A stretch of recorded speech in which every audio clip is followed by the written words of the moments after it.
Good morning, ladies and gentlemen. Sorry about the technical difficulties with the music.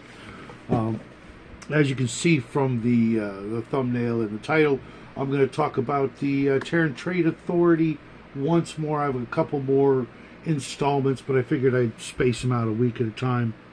And bear with me, I've been kind of under the weather the past couple of days, but I I thought I would start with the introduction on the Terran Trade Authority directly from the source. Excuse me.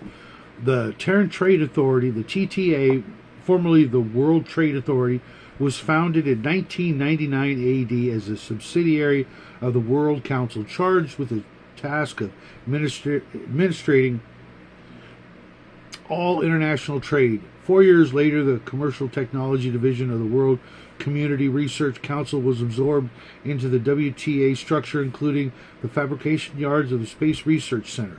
Following the trade agreement with Alpha Centauri, the name was changed to the Terran Trade Authority, and its responsibility was extended to cover interstellar commerce.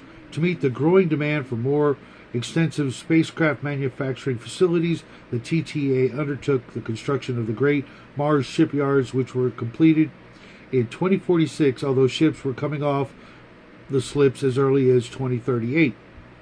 Primarily an administrative body, the TTA is nevertheless also a major manufacturing concern, producing a wide range of specialized products from medical and scientific research equipment to the energy-absorbent defense shields, of which it is the sole supplier. Acknowledgement: all the illustrations in this book were supplied by JS Artists Limited, and the publisher would like to take opportunity to thank them for their cooperation and enthusiastic assistance in its preparation. So there you have it. That's what this is all about. And I should have done this book first, but I didn't realize this was the first in the series, or maybe even it's not the case. But it starts with the key historical dates, starting in 1987, introduction of nuclear-powered engines, ion and plasma systems. Yeah, still waiting for the flying cars, right, guys? And it goes all the way up to 2096, Starblade introduced as the first Alpha spaceliner. And throughout the course of this book, it goes and describes a number of ships that took part in the three different wars: the Alpha Centauri Wars, the Proxima Wars, and I think the Mars War. And the parts these particular ships played a part in. And I was reading this, I'm like, you know, this has got to be a huge source of either inspiration for Star Frontiers, or possibly vice versa, depending on when Star Frontiers was exactly written. But the two go hand in hand. But then it goes on and does things that Star Frontiers, you know, like artificial gravity and the specific mode of transportation. But it would definitely be one of those books that if I was going to play or run Star Frontiers, I would want to use this book. But then I got to thinking, you know, I picked up Final Frontier from the Red Room. I haven't read that yet. I'm going to go into that soon. But I also actually have the Terran Trade Authority RPG coming in the mail, I think tomorrow. And I'm like, you know what? This seems like a really fun world to play around in and explore.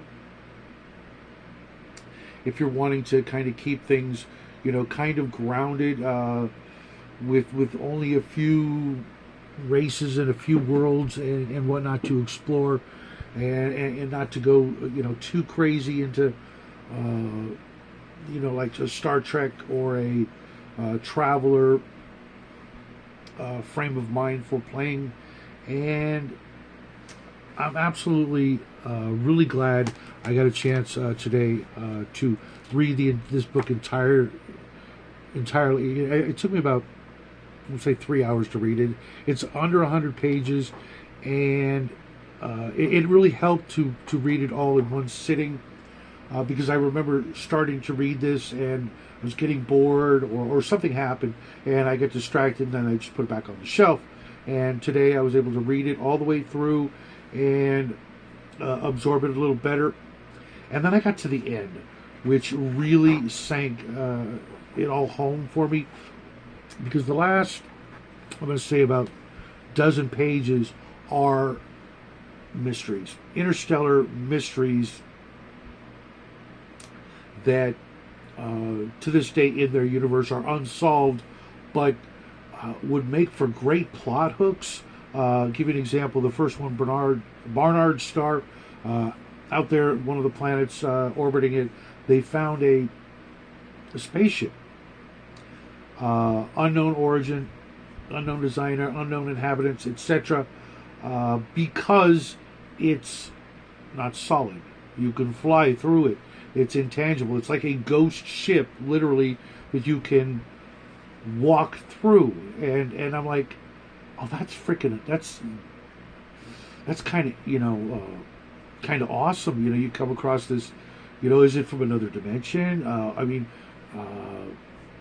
Did they have some sort of accident, like, in one of the various episodes of Star Trek? What's going on here? And another one was Objects 2 and 3 in the